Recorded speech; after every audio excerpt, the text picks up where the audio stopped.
तर आज होती माझ्या मैत्रिणीच्या घराची वास्तुशांतीची पूजा आणि तिने मला स्पेशल इन्व्हाइट केलं होतं आणि मग मी मस्त रेडी वगैरे झाले. आणि ह्या बांगड्या सध्या खूप ट्रेंड करत आहे, तर मी पण घेतल्या. कसे दिसते मला नक्की कमेंट करा. आणि मग आम्ही निघालो. आणि ही छत्रपती शिवाजीनगरचा भुयारी मार्ग आहे, जो नवीन झाला आहे. आणि हाच तो मार्ग आहे जिथे पावसाळ्यामध्ये खूप सारं पाणी साचलं होतं असं म्हणतात, मला तर काही माहिती नाही.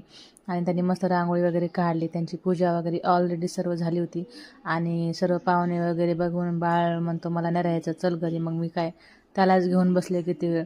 मग आम्ही गिफ्ट वगैरे देऊन निघालो खाली पार्किंगला, कारण जेवणाची सोय त्यांनी खाली पार्किंगमध्ये ठेवली होती. आणि सर्व स्वयंपाक वगैरे पण रेडी झाला होता. मग आम्ही मस्त जेवायला वगैरे घेतलं आणि जेवण पण खूप छान झालं होतं.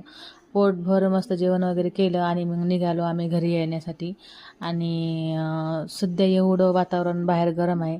मार्च महिनाच चालू आहे, अजून मे महिना बाकी आहे. आता काय हाल होतील काय माहिती. मग आम्ही मस्त थंड फालुदा वगैरे घेतला खाण्यासाठी आणि निघालो घरी. Bye bye.